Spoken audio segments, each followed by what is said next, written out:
صل على رسولنا صل على محمد صل على رسولنا صل على محمد صل على محمد صل على محمد صل على محمد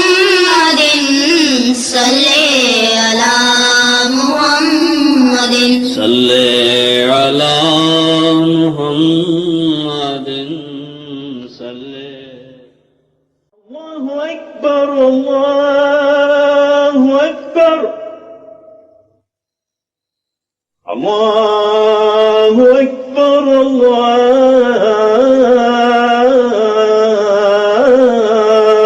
الله أكبر. أشهد أن لا إله إلا الله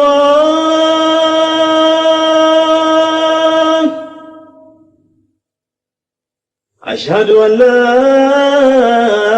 إله إلا الله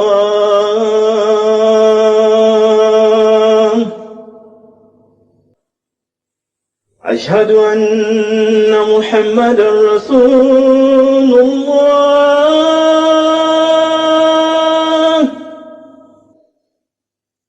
أشهد أن محمدا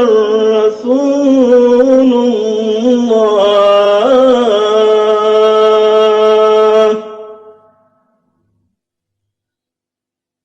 حي على الصلاة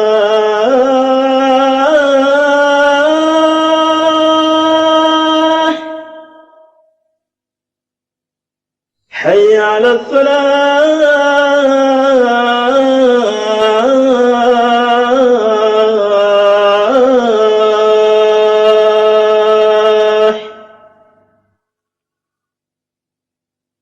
حي على الفلاح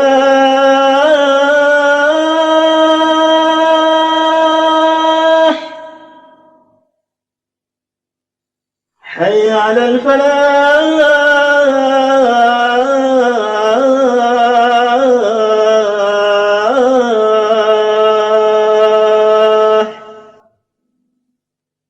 الله أكبر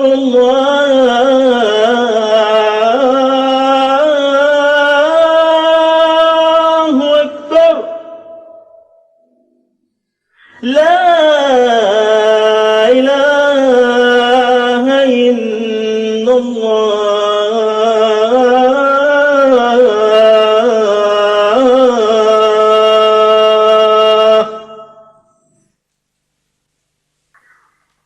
أشهد أن لا إله إلا الله وحده لا شريك له وأشهد أن محمدا عبده ورسوله. أما بعد فأعوذ بالله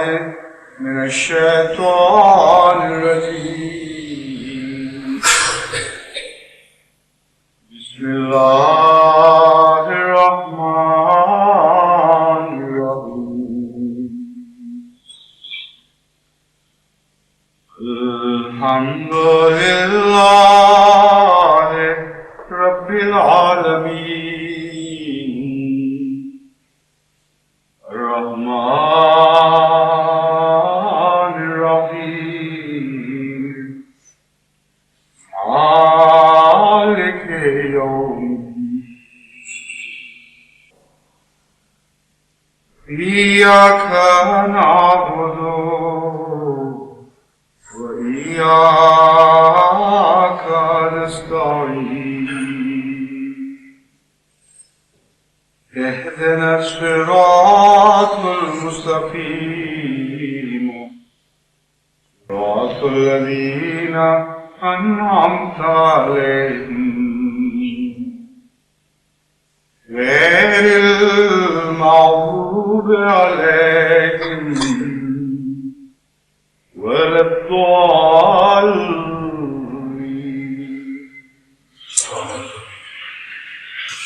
أفمن أسس بنيانه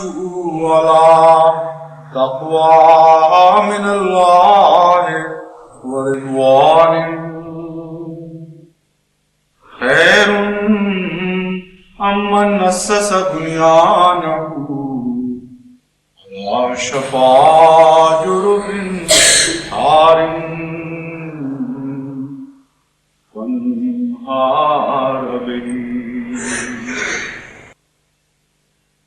فانهار به في نار جهنم والله لا يهدي القوم الظالمين لا يزال بنيانهم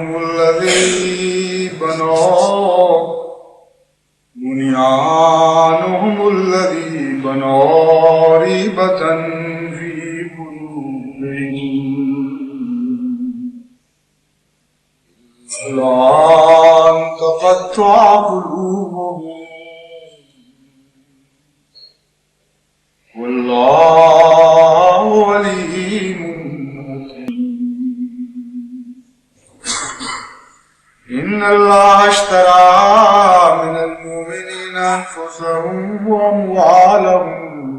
بأن لهم الجنة يقاتلون في سبيل الله ويقتلون ويقتلون وعدا عليه حقا في التوراة والإنجيل والقرآن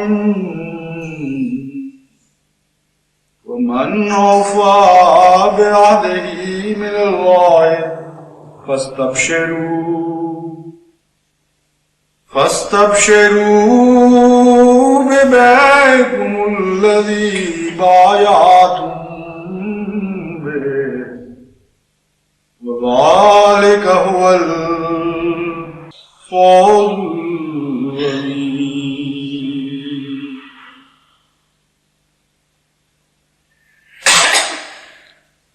جو آیات قرآنی میں نے آپ کے سامنے تلاوت کی ہیں سورہ توبہ سے لی گئی ہیں، آیت 109 اور آیت 111۔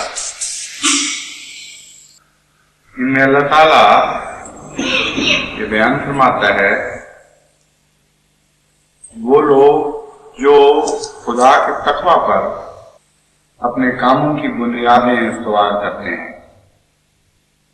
جن کی تمام عمارات، جن کے تمام منصوبے، جن کے سارے کاروبار اللہ کے تقوی کی بنیادوں پر قائم ہوتے ہیں اور خدا کی رضا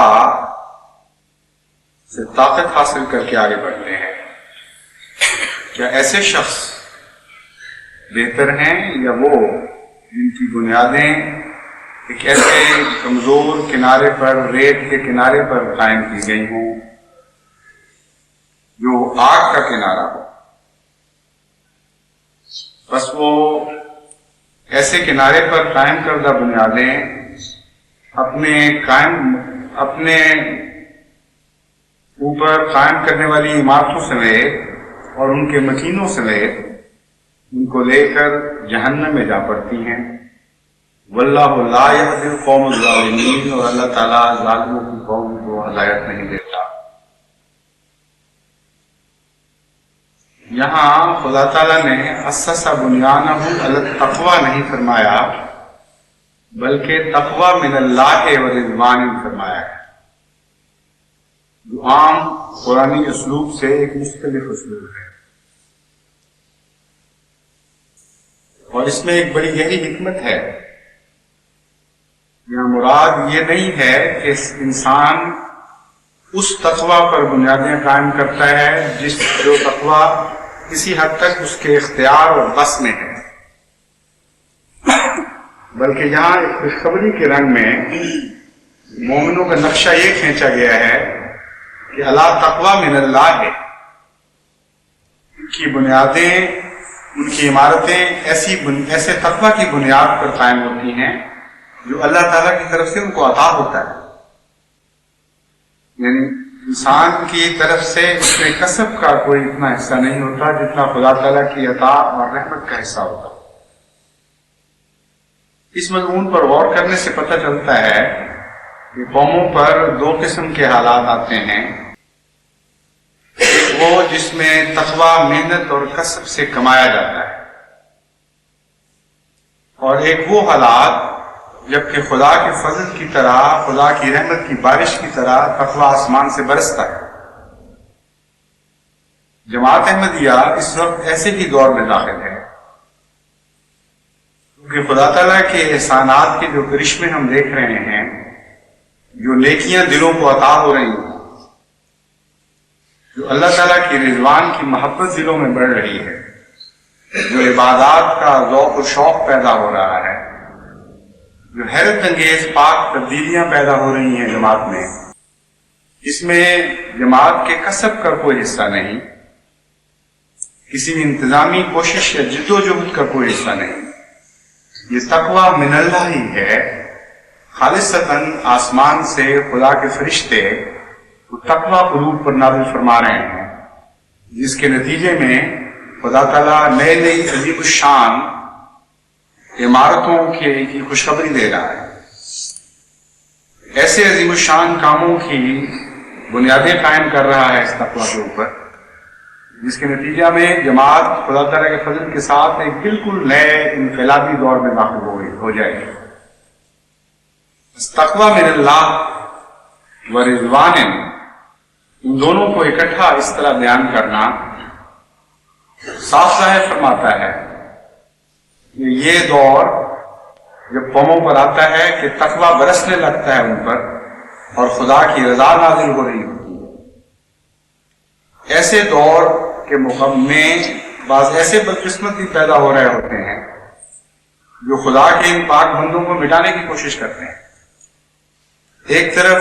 یہ جماعت خدا کی طرف سے نازل کردہ تقوی پر اپنے سارے منصوبوں کی بنیاد رکھتی ہے،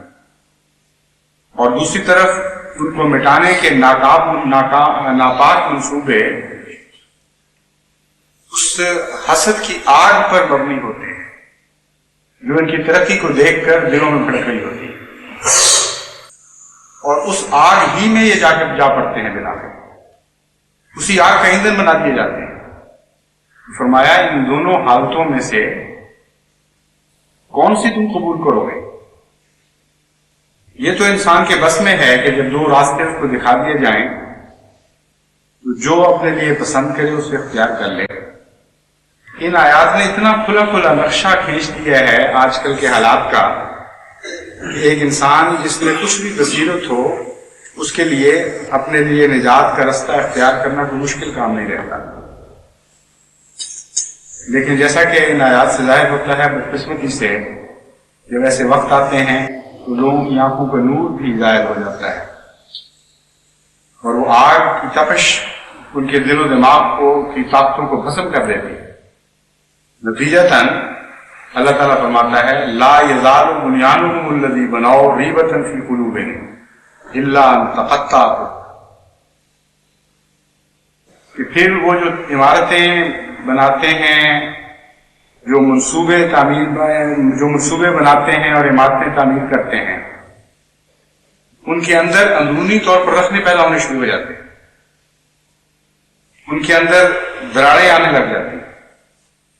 اور شکوک ان کے اندر سے جنم لینے لگتے ہیں، اور ان کی یقین کی حالت شک و شبہ میں تبدیل ہونے لگتی ہے۔ ایک ایسا وقت آتا ہے کہ وہ سمجھتے ہیں کہ ہم غالباً اب کامیاب نہیں سکیں، اور وہ جو کیفیت ہے وہ بڑھتے بڑھتے ایک اتنا خوفناک دباؤ اختیار کر لیتی ہے اندرونی طور پر کہ فرماتا ہے الا ان تقطع قلوبہم، قریب ہوتا ہے کہ پھر ان کے دل اس اندرونی دباؤ سے پھٹ پڑے. ان کے لیے بحث آسمان سے نازل ہونے والی آفات ہی نہیں، قلبی حالتوں سے پیدا ہونے والی آفات بھی ہیں. ان کا ظاہر بھی بد نصیب ہے اور ان کا باطن بھی بد نصیب ہے. اور بظاہر جو لوگ دیکھتے ہیں کہ یہ کامیابی کی طرف جا رہے ہیں یا کامیابی کے نشے میں مگن ہیں، امر واقعہ یہ ہے کہ خدا تعالیٰ کی باطن پر نظر ہے اور وہ یہ گواہی دیتا ہے کہ ان مخالفین کو جو بظاہر تمہیں خوش و خرم نظر آ رہے ہیں، بظاہر یوں معلوم ہوتا ہے کہ یہ اپنے کامیابی کا یقین رکھتے ہیں، ہم تمہیں بتاتے ہیں کہ ان کو اپنی کامیابی کا کوئی یقین نہیں. ان کے دلوں میں شکوک پیدا ہو چکے ہیں اور جو بڑھتے چلے جائیں گے. ضروری طور پر اپنی ناکامیوں کا دباؤ اتنی شدت اختیار کر جائے گا کہ قریب ہے کہ یہ دل پھٹ جائے. واللہ علیم حکیم، تمہیں علم نہیں ہے، اللہ جانتا ہے، اور وہ علیم بھی ہے اور حکیم بھی ہے، باخبر بھی ہے، اور اس کی درپردہ حکمتیں کار فرما ہوتی ہیں جو ظاہری آنکھ کو نظر نہیں آ رہی ہوتی، اور اندرونی طور پر وہ نئے نئے کام دکھا رہی ہوتی. ان حالات پر اگر غور کیا جائے جو ان آیات میں بیان ہوئے ہیں تو مومن کے لیے اس میں عظیم الشان خوشخبری ہے، اور ایسے وقت میں بھی تسکین کے سامان ہیں جبکہ بظاہر مومن کے لیے اندھیرا ہے اور اس کے مخالف کے لیے روشنی. اللہ تعالیٰ فرماتا ہے کہ تمہارے لیے اندھیرے کا کوئی جواز نہیں. خدا کے نور میں پلنے والے لوگ، خدا کی رحمتوں کا سایہ تمہارے اوپر ہے. تو اپنے دلوں کو دیکھو کہ ہر روز اس پر خدا کی رحمتیں تقویٰ کی صورت میں اور طہارت اور پاکیزگی کی صورت میں نازل ہوتی ہیں. تم نئے نئے روحانی سفر کر رہے ہو، نئی روحانی فضاؤں میں پرواز کرنے لگے. اگر تم ذرا سا بھی غور کرو تو تم جان لو گے کہ اس میں تمہاری کوشش کا دخل کوئی نہیں،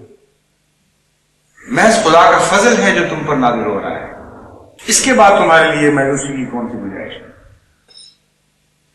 اور جن کو تم خوش سمجھ رہے ہو، جن کو تم فخر کرتا ہوا دیکھتے ہو، ان کے دل کی حالت ہم تمہیں بتاتے ہیں کہ ان کا یہ حال ہے، اور دن بہ دن وہ اپنی تباہی کی طرف بڑھ رہے ہیں. گزشتہ سال کے حالات اور واقعات کا جائزہ لیا جائے تو ہم یقین کے ساتھ کہہ سکتے ہیں کہ اللہ تعالیٰ نے ہر جہت سے، ہر سمت میں جماعت احمدیہ کا قدم آگے بڑھایا ہے. کوئی ایک بھی شعبہ زندگی نہیں ہے جس میں جماعت احمدیہ نے گزشتہ سال نمایاں ترقی نہ کی. کوئی ایک بھی ملک ایسا نہیں ہے جس میں جماعت احمدیہ نے نمایاں ترقی نہ کی. پاکستان جیسے ملک میں جہاں جماعت کی ہر آزادی پر پہرے بٹھا دیے گئے ہیں، وہاں بھی جماعت کی ہر تحریک نشو و نما پا رہی ہے اور پہلے سے آگے بڑھ رہی ہے. چنانچہ وقف جدید بھی ایک ان غریبانہ تحریکوں میں سے ہے جو جماعت احمدیہ میں اسلام کے احیاء نو کی خاطر جاری کی، اور دیہاتی جماعتوں میں ایک روحانی تبدیلی پیدا کرنے کی خاطر مسلمانوں نے اس کی بنیاد رکھی. چنانچہ ایک بہت ہی غریبانہ اور درویشانہ سی جماعت ہے جس کا بہت معمولی بجٹ ہے، لیکن گزشتہ سال اللہ تعالیٰ کے فضل کے ساتھ جہاں باقی انجمنوں نے ترقی کی، وہاں خدا تعالیٰ نے اس غریبانہ انجمن کو بھی نمایاں ترقی کی توفیق بخشی، اور بجٹ توقع سے بہت بڑھ کے پورا ہوا. بلکہ عملاً جہاں تک مجھے یاد ہے 2 یا 3 لاکھ روپے کا زائد بجٹ ہوا. جو پہلے 7 لاکھ ہوا کرتا تھا وہ 10 لاکھ تک پہنچ گیا، اور نسبت کے لحاظ سے ایک بہت نمایاں ترقی. اور اس دفعہ کا بجٹ انہوں نے 11 لاکھ سے زائد رکھا تھا، غالباً 13 لاکھ کے قریب. اور جو رپورٹیں آ رہی ہیں وہ خدا کے فضل سے بہت خوش کن ہیں کہ یہ بجٹ بھی حسب ثابت توقع سے بڑھ کر پورا ہو. تعجب ہوتا ہے کہ ایک طرف تو دشمن جماعت کی آمد کے ذرائع پر ہاتھ ڈال رہا ہے، نوکریوں سے سبکدوش کیے جا رہے ہیں لوگ، تجارتوں میں رکھنے ڈالے جا رہے ہیں، انکم ٹیکس کے جھوٹے مقدمے بنائے جا رہے ہیں، کوئی ایک بھی پہلو ایسا نہیں ہے جس سے جماعت کو تنگ نہ کیا جا رہا ہو اور جماعت کی اقتصادی حیثیت کو نقصان نہ پہنچایا جا رہا ہو۔ اس کے باوجود ہر جہت میں خدا کی راہ میں جماعت مالی قربانی میں آگے قدم بڑھا رہی ہے۔ اور جہاں تک وقف جدید کے کاموں کا تعلق ہے، خدا تعالیٰ کے فضل سے اس پاک تبدیلی میں جو دیہات میں نظر آتی ہے، ان کرندوں کی دعاؤں کا بھی دخل ہے، ان کی محنتوں کا بھی اس لحاظ سے دخل ہے کہ نہایت غلبانہ گزاروں میں رہ کر بھی یہ بچوں کو قرآن پڑھاتے، نمازوں کی طرف توجہ دلاتے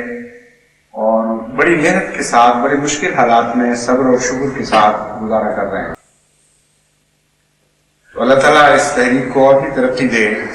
کیونکہ ہمیشہ یہی دستور رہا ہے کہ جلسہ سالانہ کے 28ویں تاریخ کو یا نئے سال کے پہلے جمعے کو وقف جدید کے نئے سال کے آغاز کا اعلان کیا جائے۔ اس لیے اس جمعہ میں وقف جدید کے نئے سال کے آغاز کا اعلان کرتا ہوں اور دعا کی تحریک کرتا ہوں جماعت کو کہ اللہ تعالیٰ یہ دعا مانگیں کہ اللہ تعالیٰ ہر جہت سے اس تحریک کو بھی غیر معمولی نشو و نما عطا فرماتا رہے، اور وہ عظیم الشان کام جو خدا تعالیٰ نے ان عاجز بندوں کے سپرد فرمائے ہیں ان میں اس تحریک کے کرندے بھی حتی مقبول کوشش کرتے رہیں۔ اسی کے ساتھ ہی میں آپ سب کو نئے سال کی مبارکباد بھی دیتا ہوں، اور نئے سال کی مبارکباد کے طور پر کچھ اچھی خبریں بھی آپ کو سناتا ہوں جو پاکستان سے باہر سے بھی تعلق رکھتی ہیں اور پاکستان کے اندر سے بھی تعلق رکھتی ہیں۔ جہاں تک جماعت کے اوپر اللہ تعالیٰ کے فضلوں اور رحمتوں کا تعلق ہے، ان کا تو شمار ممکن نہیں ہے، اور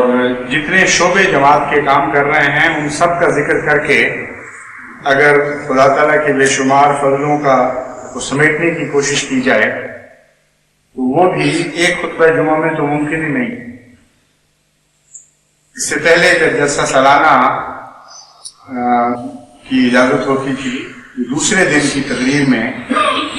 جماعت احمدیہ کی مختلف جہت میں ترقیات کا ذکر ہوا کرتا تھا، اور اس میں بھی میں نے دیکھا ہے کہ انتہائی کوشش کے باوجود بھی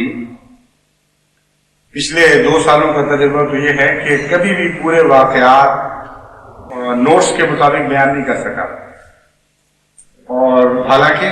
2-3 گھنٹے کی کھلی تقریر ہوتی ہے، بڑھایا بھی جا سکتا ہے، لیکن بار بار نوٹس چھوڑ کر بعض جگہوں سے آگے گزر کے جلدی میں ہی باتیں بیان کرنی پڑتی تھی تاکہ کچھ اور اہم نقطے جو بعد میں آنے ہوتے ہیں وہ نہ رہ جائیں۔ یہ تو ناممکن ہی نہیں ہے کہ ایک جمعے کے محدود عرصہ میں یہ ساری باتیں بیان کر سکوں، لیکن بعض پہلوؤں سے میں نے چند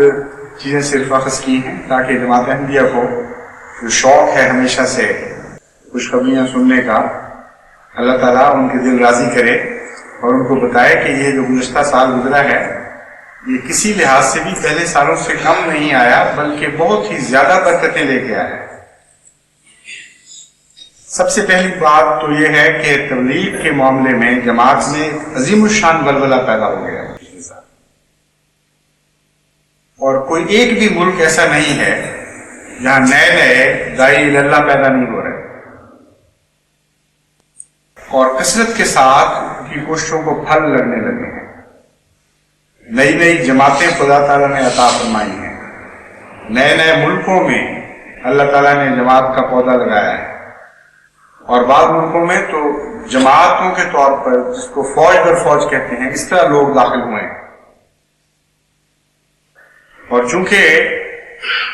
یہ صورتحال یعنی تبلیغ میں ایک نیا ولولہ اور نیا جوش ساری دنیا میں نمایاں ہے، اس لیے کسی ایک ملک کا نام تو نہیں لیا جا سکتا، لیکن آپ چونکہ یورپ میں رہنے والے ہیں اس لیے آپ کو آپ کے ملکوں کے متعلق میں بتاتا ہوں، کیونکہ آپ میرے اولین مخاطب ہیں۔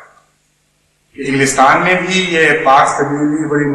نمایاں طور پر سامنے آ رہی ہے، اور یورپ کے دیگر ممالک۔ میرا یہ ارادہ تھا خدا تعالیٰ کے فضل اور اس کی دی ہوئی توفیق کے مطابق یہ کوشش کروں کہ ہر جہت سے گزشتہ سالوں کے مقابل پر اس سال 10 گنا زیادہ تبلیغ کی رفتار ہو جائے۔ جہاں تک یورپ کا تعلق ہے وہاں تو اللہ تعالیٰ نے یہ فضل پوری طرح حساب سے بھی بڑھ کر عطا فرما دی۔ انگلستان میں بھی گزشتہ سال کی نسبت 10 گنا سے زیادہ تبلیغ میں اضافہ معلوم ہوا، اور جرمنی میں بھی گزشتہ سال کے مقابل پر 10 گنا زیادہ اضافہ ریکارڈ کیا گیا۔ اور دیگر ملکوں کی تمام تفاصیل تو میرے سامنے نہیں ہیں، لیکن جیسا کہ میں نے بیان کیا ہے میں ابھی یورپ کے سفر سے بھی آیا ہوں۔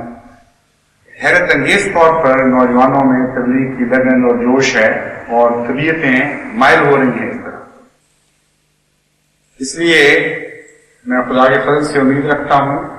کہ یہ جو جس کام کی بنیاد پڑ گئی ہے ہر احمدی تبلیغ کرے، اس کے نتائج اب انشاءاللہ تعالی اس طرح نہیں آگے بڑھیں گے کہ 1 سے 2 ہو جائیں اور 2 سے 3 اور 3 سے 4، بلکہ جیسے کہ میری دینی تمنا ہے اور دعا ہے یہ آپس میں ضرب کھانے لگ جائیں گے انشاءاللہ۔ 2 سے 4 اور 4 سے 8 اور 8 سے 16 اس رفتار سے ہمیں آگے بڑھنا ہے، اور اس کے بغیر ہمارا چارہ نہیں ہے۔ ہمارے واقعہ یہ ہے کہ رفتار کتنی بھی تیز ہو، رفتاروں کے ذریعے دنیا میں انقلاب برپا نہیں ہوا کرتے، ایکسلریشن کے ذریعے انقلاب برپا ہوا کرتے ہیں۔ ایکسلریشن کہتے ہیں ترقی پذیر رفتار کو۔ آج اگر 10 میل کی رفتار سے آپ چل رہے ہیں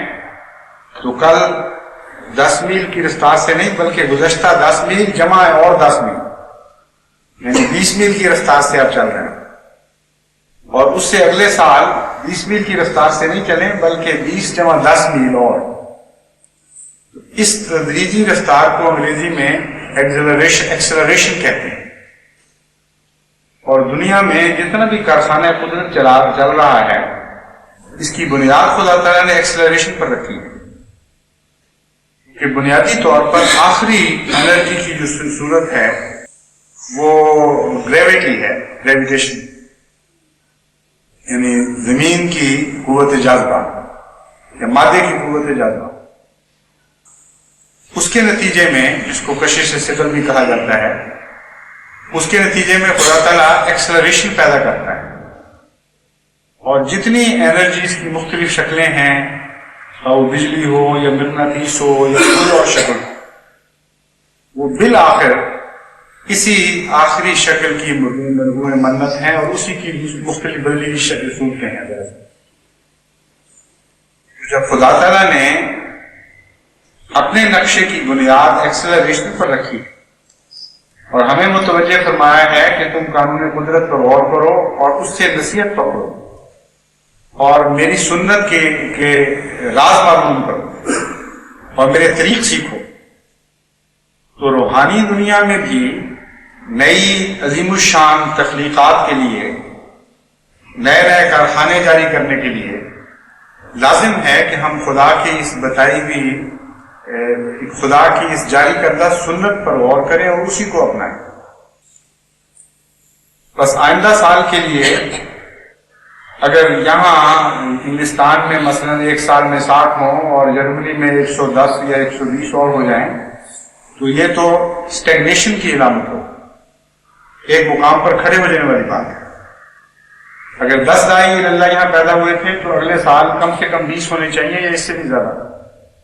اور جرمنی میں اگر 50 پیدا ہوئے تھے تو اگلے سال 100 یا اس سے بھی زیادہ ہونے چاہیے۔ اسی طرح باقی ملکوں کو بھی میں یہی پیغام دیتا ہوں کہ نئے سال میں یہ عہد کریں اپنے رب سے کہ اے خدا تو نے محض اپنے فضل سے ہمیں جو تیز رفتاری بخشی ہے، اس تیز رفتاری کو ایکسلریشن میں تبدیل فرما، ہمارے ہر کام میں غیر معمولی صورت ہی نہ ہو بلکہ بڑھتی رہنے والی صورت عطا ہو۔ دنیا ہر سال ہمیں ایک نئے دور میں داخل ہوتا دیکھے، تیری راہ میں قدم بڑھانے کی مزید توانائی ہمیں نصیب ہو اور تیری طرف حرکت کے لیے نئے نئے پر ہمیں عطا ہوتے رہے۔ ان دعاؤں کے ساتھ ہمیں نئے سال کا آغاز کرنا چاہیے۔ جہاں تک اس تبلیغ کے نتائج کا تعلق ہے اور روحانی طور پر جو اللہ تعالیٰ نے تقویٰ عطا فرمایا ہے اور اپنی رضا بخشی ہے ہمیں، اس کا تعلق ہے، اس کے نتیجے میں کچھ دنیاوی ظاہری لحاظ سے کچھ مشکلات بھی دکھائی دیتی ہیں، اور وہ مشکلات بھی دراصل اللہ کا فضل ہے۔ مشکلات یہ ہیں کہ وہ مساجد جو پہلے ہمارے لیے کافی ہوا کرتی تھی اب کافی نہیں رہی، کچھ نئے آنے والے آئے ہیں، کچھ پرانے جو غافل تھے وہ بڑی تیزی کے ساتھ جماعت کی طرف دوبارہ پلٹے ہیں، باہر جانے کی بجائے ان کا رخ اندر کی طرف ہو گیا ہے۔ چنانچہ وہ مساجد جو گزشتہ دوروں میں مجھے کافی محسوس ہوتی تھی اب تو بالکل اتنی چھوٹی دکھائی دی ہیں کہ حیرت ہے کہ ان سے ہمارے کام کیسے چل سکیں گے۔ چنانچہ میں نے تو 2 یورپین مشنز کی تحریر کی تھی، لیکن اب معلوم ہو رہا ہے کہ 2 تو نہیں، یہ تو لمبا سلسلہ چلنے والا ہے۔ چنانچہ ہندوستان کا جہاں تک تعلق ہے، خدا تعالیٰ نے آپ کو تو ایک بڑا وسیع مشن بھی عطا فرما دیا، لیکن پھر بھی جو دوسری ضروریات ہیں وہ پوری نہیں ہو سکتی، اس لیے یہاں بھی ہمیں جگہ جگہ نئی جگہ خریدنی پڑیں گی اور اس کا ہم جائزہ لے رہے ہیں۔ ایک خوشخبری یہ ہے کہ خدا تعالیٰ کے فضل سے ایک لاسکو میں ہمیں ایک بہت عظیم الشان عمارت خریدنے کی توفیق مل گئی، جو وہاں کی جماعت کا ایک حصہ سمجھتا ہے کہ بہت دیر تک ہماری ضروریات پوری ہوتی رہیں گی، لیکن میں سمجھتا ہوں وہ یہ بدظنی کر رہے ہیں اپنے رب پر۔ اگر بہت دیر تک ان کی ضروریات پوری ہوتی رہیں گی تو پھر وہ بڑھ نہیں رہے، اس لیے میری تو دعا ہے کہ کل ضروریات ان کی پوری نہ ہو سکیں، اتنی جلدی وہ پھیلنے اور نشو و نما پائیں اور اس تیزی سے آگے قدم بڑھائیں کہ ہم دیکھتے رہ جائیں کہ یہ عمارت چھوٹی ہوگی اور جماعت اس سے بڑی ہوگی۔ اس لیے اب گلاسکو کی جماعت کو میری خاص نصیحت یہ ہے کہ خدا کی اس نعمت کا شکر اس رنگ میں ادا کریں کہ اس عمارت کو بھرنے کی کوشش کریں جلد سے جلد، اور خدا کی رحمت پر توقع رکھیں کہ جب وہ بڑھیں گے تو خدا اور عمارتیں بھی عطا کر دے گا۔ خدا تعالیٰ نے اس لحاظ سے جماعت کو کبھی بھی معلوم نہیں رکھا۔ جرمنی کا سفر میرا خصوصیت کے ساتھ اس لیے تھا کہ وہاں دوسرا یورپین مشن خریدنے کے لیے جائزہ لیا جائے،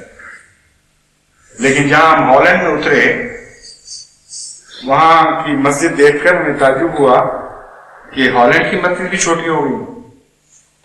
بہت سے لوگ جو پہلے تعلق نہیں رکھتے تھے وہ کثرت کے ساتھ تعلق رکھنے لگے، نئے نئے اہم بھی ان میں داخل ہوئے، اور اللہ کے فضل سے اب وہ جو پہلے بڑی کھلی جگہ دکھائی دیا کرتی تھی بالکل چھوٹی ہو کے رہ گئی۔ چنانچہ وہاں بھی خدا تعالیٰ نے توفیق دی، اگرچہ 2-3 دن کا قیام تھا لیکن جماعت نے بھی بڑی بھاگ دوڑ کی، نئی جگہیں تلاش کی، اور اس جگہ کو بھی نئی وسعت دینے کے لیے آرکیٹیکٹ کو بلا کر ان کے ساتھ معاملات طے ہوئے۔ تو امید کرتے ہیں کہ انشاءاللہ تعالیٰ جلد خدا تعالیٰ کے فضل کے ساتھ ہالینڈ میں بھی 2 طرح ہمارے مشن وسعت پذیر ہوں گے، ایک موجودہ عمارت کی توسیع کی جائے گی اور دوسرے ایک نیا مشن وہاں قائم کرنا ہے انشاءاللہ۔ جب جرمنی پہنچے تو پتہ چلا کہ وہاں تو ہیمبرگ میں بھی ضرورت ہے، وہاں کوئل ایک جگہ ہے وہاں بھی ضرورت ہے، وہاں میونخ میں بھی ضرورت ہے، اور تو جماعتیں شور مچا رہی تھیں کہ ہماری ضرورتیں پوری کرو، آپ ایک مشن کی بات کر رہے ہیں، یہاں تو جگہ جگہ خدا کے فضل نئے مشنوں کے تقاضے کر رہے ہیں۔ چنانچہ یہی فیصلہ کرنا پڑا کہ ایک تو بڑا مرکز قائم کیا جائے فرینکفرٹ کے قریب، اور وہاں ایک خدا کے فضل سے بہت اچھی باموقع جگہ پسند کر لی گئی اور نیگوشیشنز کے لیے کہہ دیا ہے، 12 جو قیمت بھی طے ہوگی ہم انشاءاللہ دیں گے اس کی، اور ہیمبرگ مشن پہ بھی ہدایت کر دی گئی ہے. 2-3 ان کی جو تجاویز تھی وہ سامنے بھی آئیں لیکن وہ بھی پوری نہیں تھی. ان سے میں نے کہا تھا بڑی جگہ بنائیں، تو ان کی جو حوصلے کی چھلانگ تھی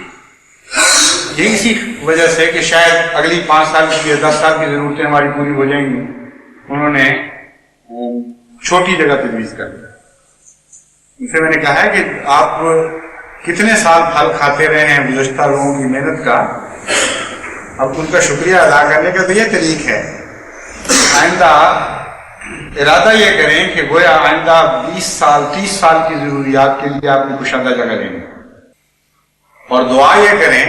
کہ خدا کرے اگلے سال ہی ہمیں اور جگہ لینی پڑے. یہ ڈھنگ ہیں جو قدرت نے ہمیں سکھائے ہیں. اس طریق پر خدا تعالیٰ نے دنیا میں نشو و نما فرمائی ہے،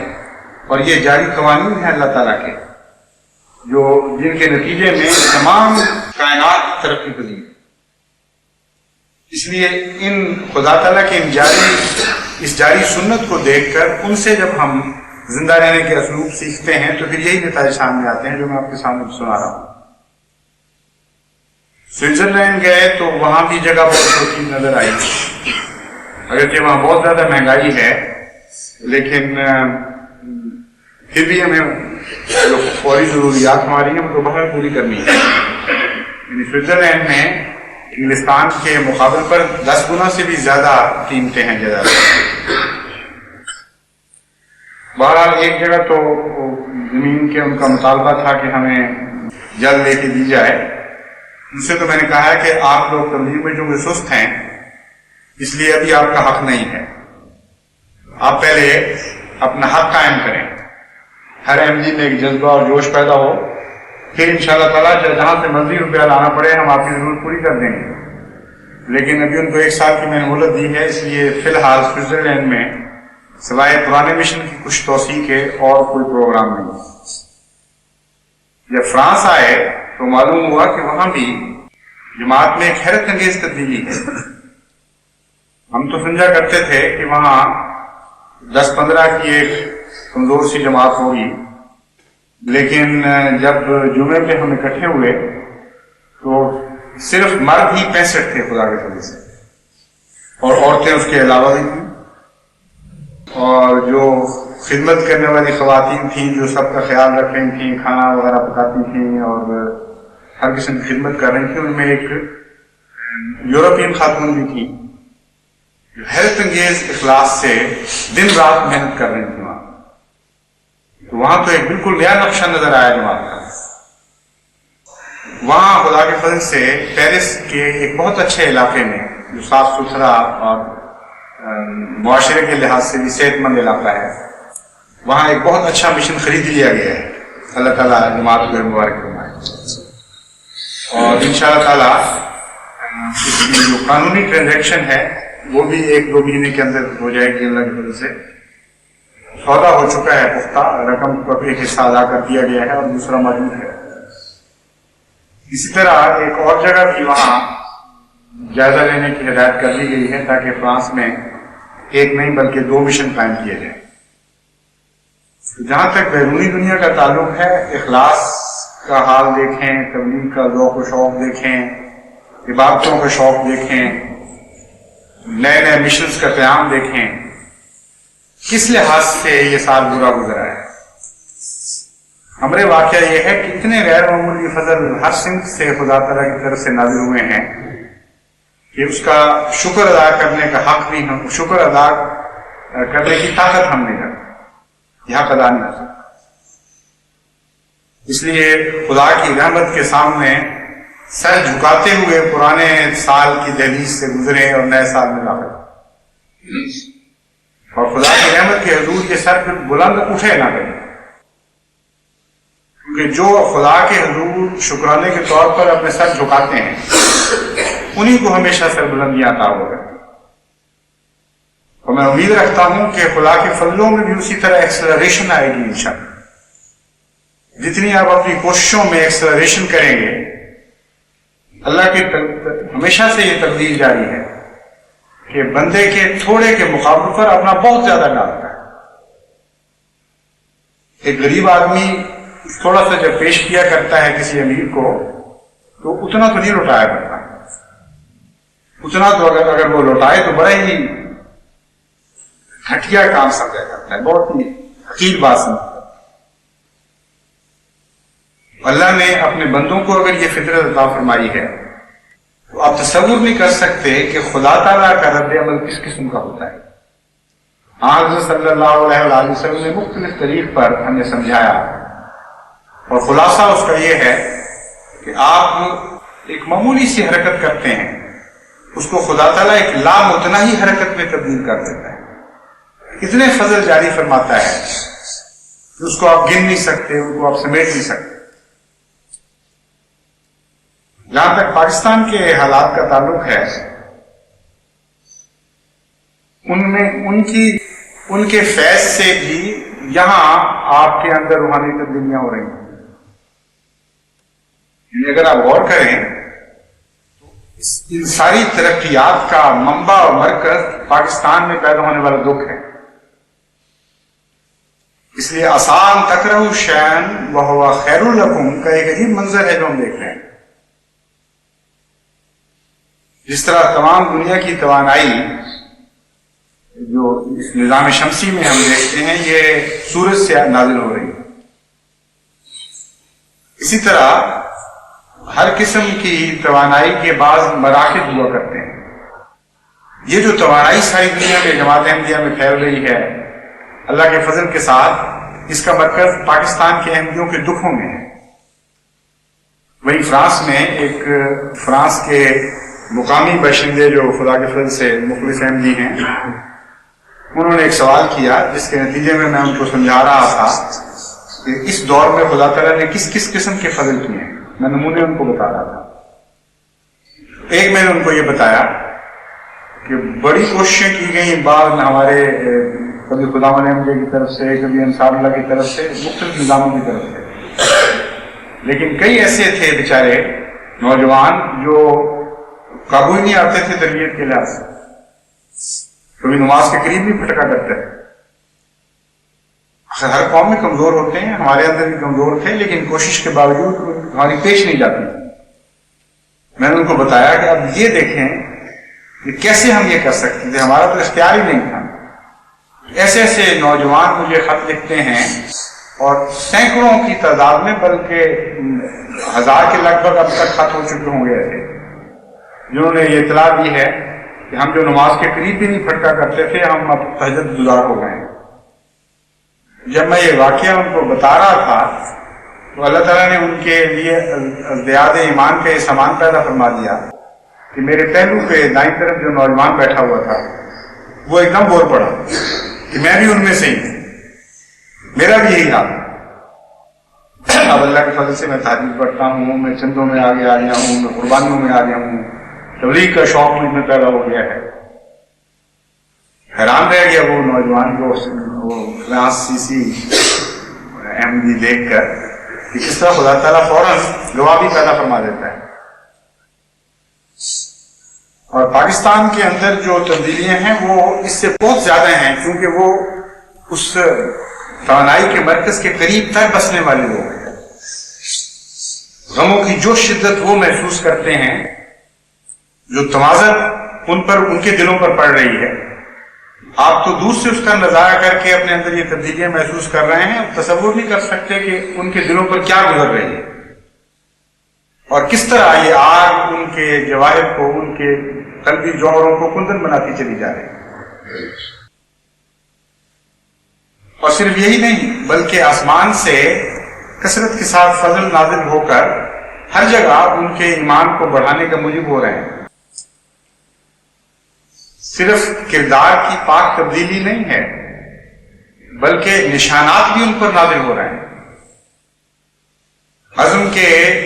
نئے نئے پہاڑ سر کر رہے ہیں، اور ہر پہاڑ پر خدا کی رحمت اور اس کی رضا کی تجلیات بھی دیکھ رہے ہیں۔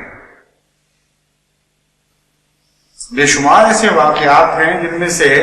کچھ میں بیان کر چکا ہوں، بسارے بیان کرنے تو بہرحال ممکن نہیں ہے، لیکن چند میں نے آج کے خطبے کے لیے چنے ہیں، نمونہ سے آپ کے سامنے رکھیں۔ جہاں تک احمدی مردوں کے کردار کا تعلق ہے، ہمارے وہاں ایک ایسے ضلع میں جہاں جہالت بہت زیادہ ہے،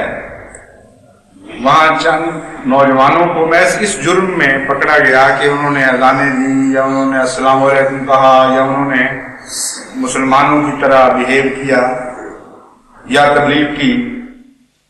یعنی وہاں کے جرائم کی اب یہ فہرست ہے پاکستان میں: قتل و غارت، زنا، بدکاریاں، ظلم، سفاکی، آنکھیں نکال لینا، اعضاء کاٹ لینا، محرموں کے ساتھ نامحرمانہ تعلقات. یہ تو ادنا ادنا باتیں ہو گئی ہیں. بڑے جرائم جو پاکستان کی کوڈ میں اس وقت نمایاں حیثیت اختیار کر گئے ہیں، جہاں جن کے متعلق صدارتی آرڈیننس نازل ہو رہے ہیں، وہاں جن کے متعلق گورنروں کو احکام جاری ہو رہے ہیں کہ خبردار اتنے سنگین جرائم کو کبھی معاف نہیں کرنا. یہ ان جرائم بیچارے یہ احمدی ان جرائم کی مرتکب ہو گئے، خدا کا نام لے رہے تھے، اپنے دشمنوں کو السلام علیکم کہہ رہے تھے اور ان کے لیے دعائیں کرتے تھے اور مسلمانوں کی طرح بہیو کر رہے تھے. یہ جرم کیسے معاف ہو سکتا ہے؟ ان کو جو پکڑ کے جیل میں پھینک دیا گیا. اور ایک گھر کی یہ حالت تھی، اس کا میں ذکر بعد میں کروں گا. اس وقت میں یہ بتاتا ہوں کہ جن کو جیل میں پھینکا گیا، جیل میں جا کر ان کے کردار میں ایک نئی چمک آ گئی. وہ لکھتے ہیں کہ ہمارے اندر ایسی پاک تبدیلیاں تھیں اور ایسا لطف آ رہا تھا خدا کی خاطر قید ہونے میں کہ ارد گرد جتنے قیدی تھے ان کے اندر بھی تبدیلیاں پیدا ہونی شروع ہوئی. ان کو احمدیت میں دلچسپی پیدا ہوئی، انہوں نے عزت اور احترام کے ساتھ ان کے ساتھ سلوک کرنا شروع کیا. ان کے اندر خدا تعالیٰ نے بعض ایسی روحانی تبدیلیاں پیدا کر دی کہ اگر یہ واقعات نہ ہوتے، احمدیوں سے اتنا قریب کا ان کو واسطہ نہ پڑتا، تو بدقسمتی سے شاید وہ جہالت کی موت ہی مر جاتی. چنانچہ ایک صاحب نے خود ان کو بتایا کہ تم لوگوں کو دیکھنے کے نتیجے میں، وہ ایک 60 سالہ عمر کو پہنچے ہوئے صاحب تھے جن کے اوپر بڑے سفاکانہ جرائم کا اس کے نتیجے میں مقدمہ چل رہا تھا، اور جو شخص کو اندر 60 سال میں تبدیلی پیدا نہیں ہوئی، چند دن خدا کے ان بندوں کی صحبت کے نتیجے میں ان کی اس کے اندر تبدیلی پیدا ہوئی. اور اس نے بتایا کہ ایک دن میں نے بہت دعا کی اپنے رب سے کہ اے خدا، مجھے تو یہ تیرے اچھے بندے نظر آ رہے ہیں، اگر یہ حق پر ہیں اور واقعتاً تیرا ان سے تعلق ہے تو مجھے بھی ایک نشان دکھا. یہ 2 سید بھائی جو قید ہیں مظلوم،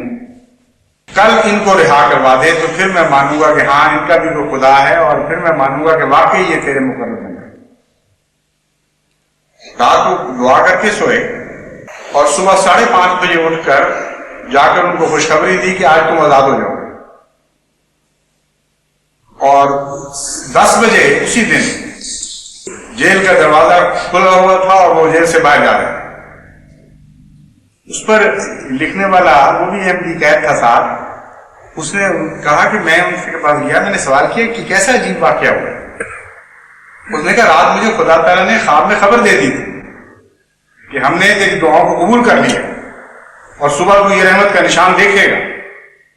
چنانچہ مجھے کامل یقین تھا، اور میں نے جو صبح 5:30 بجے جا کے خبر دی تو خدا کی اطلاع کے نتیجے میں خبر دی تھی، اپنی طرف سے نہیں.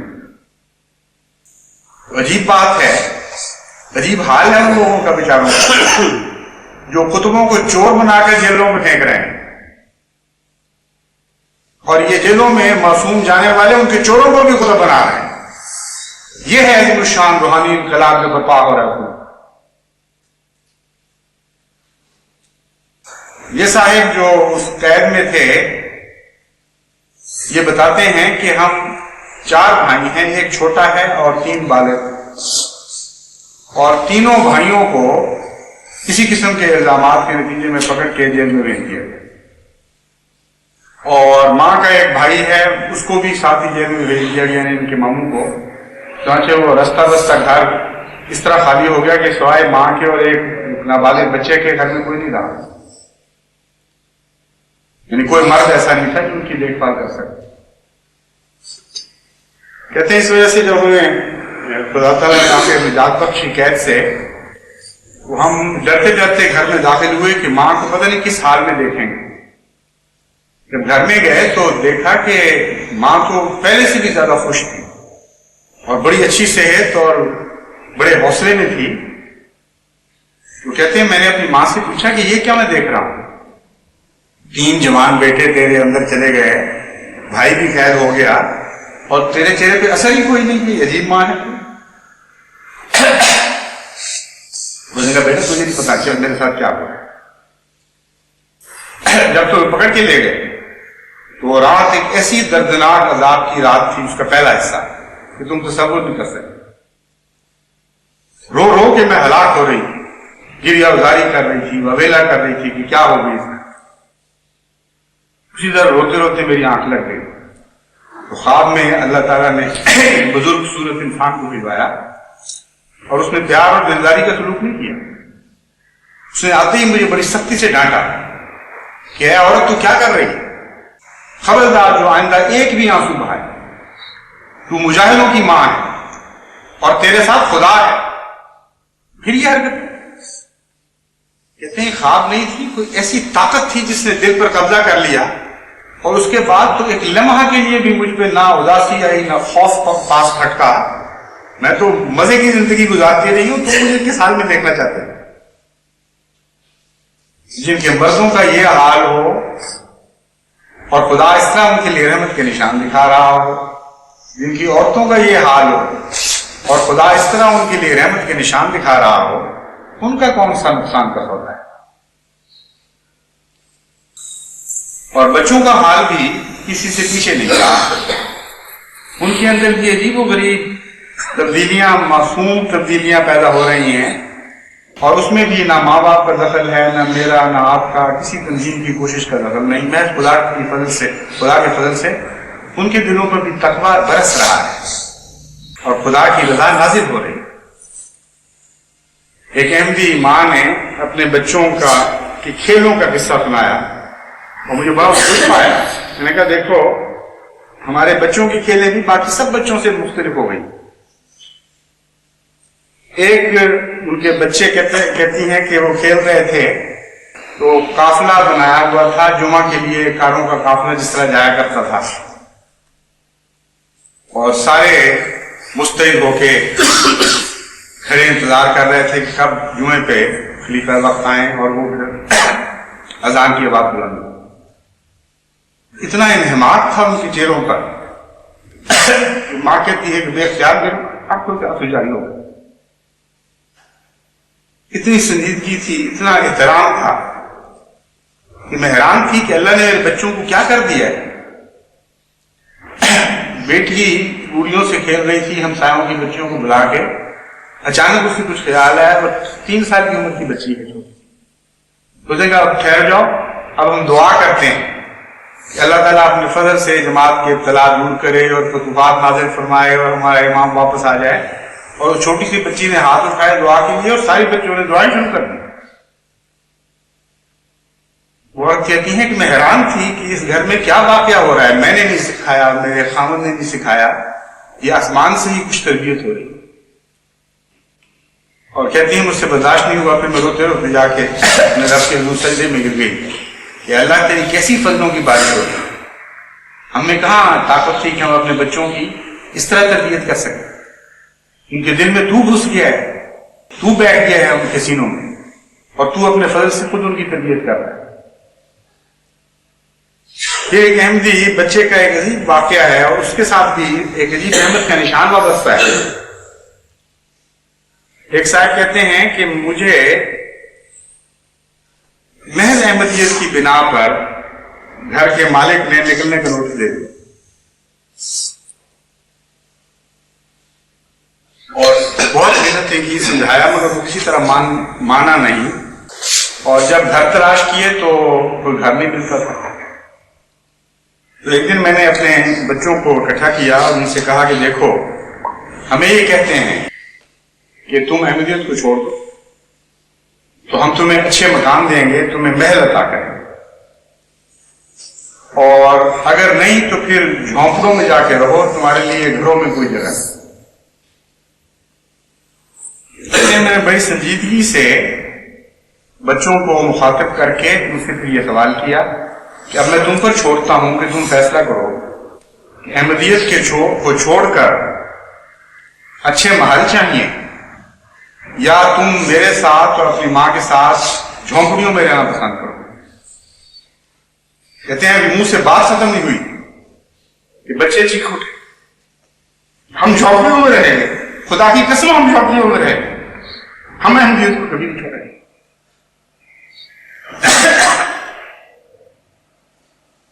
کہتے ہیں اس وقت مجھے خدا نے ایسا دل میں یقین پیدا کر دیا,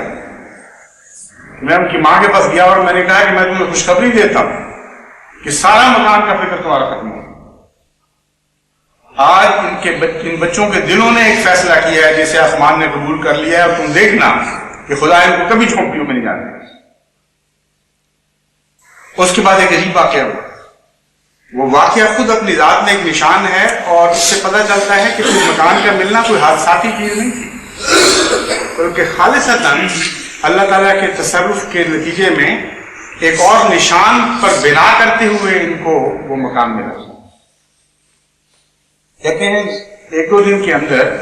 ہمارے ہمسایوں کا ایک بچہ اغوا ہو گیا, اور ماں کی حالت دیکھی نہیں جاتی تھی. وہ ہمارے گھر آئی اور خوب روئی اور گریہ زاری کی, بڑی سخت پریشان تھی. چنانچہ انہوں نے اس کو کہا کہ تمہیں میں ایک تجربہ بتاتا ہوں. ہمیں جب مشکل پڑتی ہے ہم تو خلیفہ وقت کو دعا کے لیے خط لکھتے ہیں, خود بھی دعا کرتے ہیں اور وہاں سے بھی دعا کی امید رکھتے ہیں, تو اللہ تعالیٰ ہمارے بسا اوقات ہمارے مشکل کام نکال دیتا ہے. تو تمہیں یقین تو نہیں ہے, لیکن تجربہ ایک دفعہ کر لو, میری محنت کرو, میں محنت کرتا ہوں, غم تو تمہارا ہے لیکن مجھے تکلیف ہے. کہتے ہیں میں نے اتنی سنجیدگی سے اس سے کہا کہ اس عورت کے دل میں یقین آ گیا, اور اس نے کہا لاؤ پھر ابھی خط لکھو اور میں دستخط کرتی ہوں. وہ خط لکھا, دستخط کیے, لیکن اس دن ڈاک نکل چکی تھی, ڈاک میں نہیں ڈال سکے. دوسرے دن 12-1 بجے کے قریب انہوں نے خط ڈاک میں بھجوایا, اور کہتے ہیں کہ مجھے یقین تھا کہ دعا تو اللہ نے قبول کرنی ہے, اس کے لیے ماضی کیا اور مستقبل کیا, اس لیے خط اب چلا گیا ہے تو ضرور خدا کو رحمت کا نشان دکھائے گا. اور 1.5 گھنٹے کے اندر اندر اسی گھر سے فون پر اطلاع آئی کہ ہمارا بچہ مل گیا خدا کے فضل سے فلاں شہر سے. اور اب دیکھیں اس کا نتیجہ کہ بچہ تو مل گیا, ان کو بھی خدا تعالیٰ نے اپنے غرب کا نشان دکھایا جماعت کے لیے, لیکن ان کے والد جو باہر رہتے تھے کسی جگہ, ان کا اس جگہ سے اطمینان اٹھ گیا, اور انہوں نے وہاں سے آرڈر دیا کہ فوراً یہ گھر خالی کر دو اور میرے پاس آ جاؤ, اب میں تمہیں یہاں نہیں چھوڑ سکتا. اور وہی ماں چابی لے کے گھر کی ان کے پاس آ گئی کہ یہ مکان آپ نے رکھنا ہے تو آپ رکھو. اور وہ مکان اتنا عمدہ اور کھلا تھا. صرف یہی نہیں بلکہ اس میں ایک اور عجیب واقعہ ہوا. ان کی بچی نے بعد میں جب ان کو جھونپڑے والی بات ہوئی تو ان کی بچی, چھوٹی سی بچی ہے, دوسری زبان میں بولتی ہے, اس نے یہ دعا کی کہ اے خدا مجھے کوٹھے والا مکان دے جس کے کوٹھے پر سین ہوں, اور اس طرح 4 سین ہوں, 2 نیچے اور 2 اوپر, اس قسم کا کوئی نقشہ اس نے بنا کے دعائیں شروع کر دی.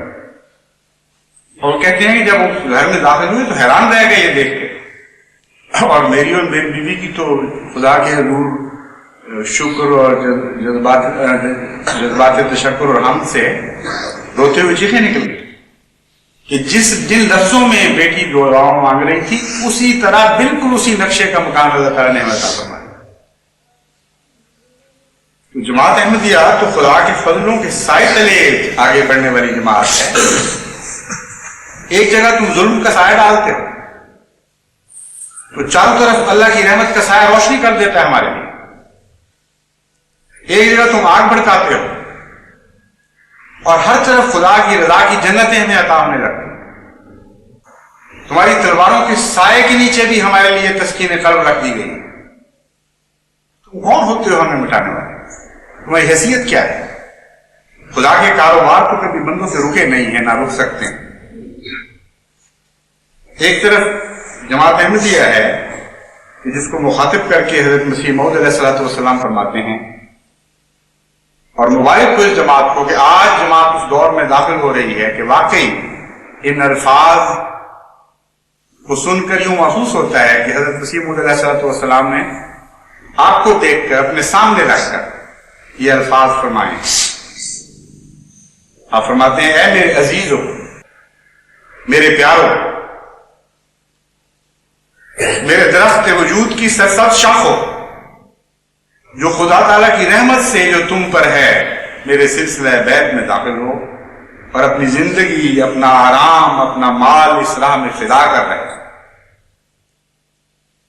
کیسا سچا اور پاکیزہ کلام ہے، کیسا محبت میں ڈوبا ہوا ہے، اور آج جماعت احمدیہ کے افراد کے اوپر کس شان کے ساتھ یہ پورا ہو رہا ہے۔ اے میرے عزیزو، میرے پیارو، میرے درخت وجود کی سرسبز شاخو، جو خدا تعالیٰ کی رحمت سے جو تم پر ہے میرے سلسلہ بیت میں داخل۔ تقویٰ من اللہ کیسا اچھا نقشہ ہے، خدا تعالیٰ کی رحمت جو تم پر ہے اس کی وجہ سے تم داخل ہو، اس کی وجہ سے تمہیں یہ قربانیوں کی توفیق مل رہی ہے، اور اپنی زندگی، اپنا آرام، اپنا مال اس راہ میں فدا کر رہے ہو۔ اگرچہ میں جانتا ہوں کہ میں جو کچھ کہوں تم اسے قبول کرنا اپنی سعادت سمجھو، اور جہاں تک تمہاری طاقت ہے دریغ نہیں کرو گے، لیکن میں اس خدمت کے لیے معین طور پر اپنی زبان پہ کچھ فرض نہیں کر سکتا، تاکہ تمہاری خدمت میں نہ میرے کہنے کی مجبوری سے، تمہاری خدمتیں نہ میرے کہنے کی مجبوری سے بلکہ اپنی خوشی سے ہوں۔ میرا دوست کون ہے اور میرا عزیز کون ہے؟ وہی جو مجھے پہچانتا ہے۔ مجھے کون پہچانتا ہے؟ پھر وہی جو مجھ پر یقین رکھتا ہے کہ میں بھیجا گیا، اور مجھے اس طرح قبول کرتا ہے جس طرح وہ لوگ قبول کیے جاتے ہیں جو بھیجے گئے ہوں۔ دنیا مجھے قبول نہیں کر سکتی کیونکہ میں دنیا میں سے نہیں ہوں، مگر جن کی فطرت کو اس عالم کا حصہ دیا گیا ہے وہ مجھے قبول کرتے ہیں اور کریں گے۔ جو مجھے چھوڑتا ہے وہ اس کو چھوڑتا ہے جس نے مجھے بھیجا ہے، اور جو مجھ سے پیوند کرتا ہے وہ اس سے کرتا ہے جس کی طرف سے میں آیا ہوں۔ میرے ہاتھ میں ایک چراغ ہے، جو شخص میرے پاس آتا ہے ضرور وہ اس روشنی سے حصہ لے گا، مگر جو شخص وہم اور بدگمانی سے دور بھاگتا ہے وہ ظلمت میں ڈال دیا جائے گا۔ اس زمانے کا حسن حسین میں ہوں، جو مجھ میں داخل ہوتا ہے وہ چوروں اور قذافوں اور درندوں سے اپنی جان بچائے گا، مگر جو شخص میری دیواروں سے دور رہنا چاہتا ہے ہر طرف سے اس کو موت درپیش ہے اور اس کی لاش بھی سلامت نہیں ہے۔ پھر آپ فرماتے ہیں، اے مسلمانوں جو اولو العزم مومنوں کے آثار باقیہ ہو اور نیک لوگوں کی ضروریت ہو، انکار اور بدظنی کی طرف جلدی نہ کرو، اور اس خوفناک وبا سے ڈرو جو تمہارے ارد گرد پھیل رہی ہے۔ یہ بھی بالکل یوں محسوس ہوتا ہے جیسے اہل پاکستان کو آج مخاطب کر کے ان کے شرفاء کو بچانے کی کوشش کی جا رہی ہے، لیکن بہرحال ہم نے تو ہمیشہ دیکھا اور اس دور میں پہلے سے بھی بڑھ کر دیکھا کہ ہر مصیبت اور ہر آفت کے وقت خدا تعالیٰ نے ہمارے دلوں کو نئی تقویت، نیا ثبات قدم ہمیں عطا فرمایا۔ اللہ تعالیٰ نے ہمیں ہر بلا سے محفوظ رکھا اور ہر روک ہمارے راستے سے دور کر دی، اور ہمارے قدم پہلے سے زیادہ تیز رفتاری کے ساتھ آگے بڑھتے رہے۔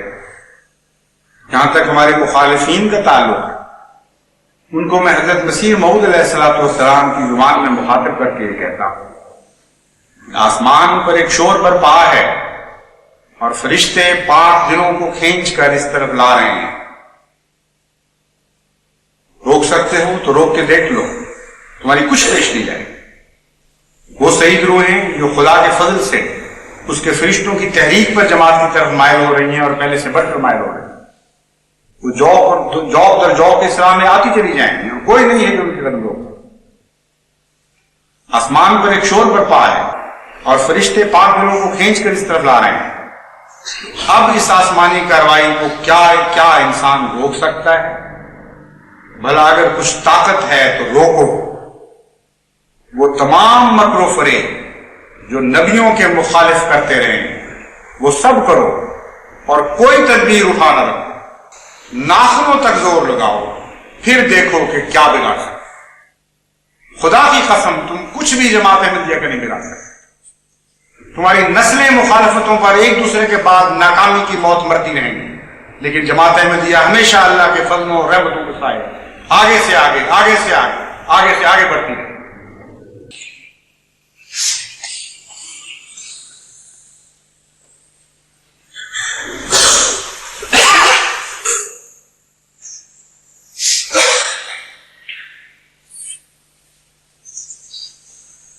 الحمدللہ نحمدہ ونستعینہ ونستغفرہ ونؤمن بہ ونتوکل علیہ ونعوذ باللہ من شرور انفسنا ومن سیئات اعمالنا من يهده الله فلا مضل له ومن يضلله فلا هادي له ونشهد أن لا إله إلا الله وحده لا شريك له ونشهد أن محمدا عبده ورسوله عباد الله رحمكم الله إن الله يأمر بالعدل والإحسان وإيتاء ذي القربى وينهى عن الفحشاء والمنكر والبغي يعظكم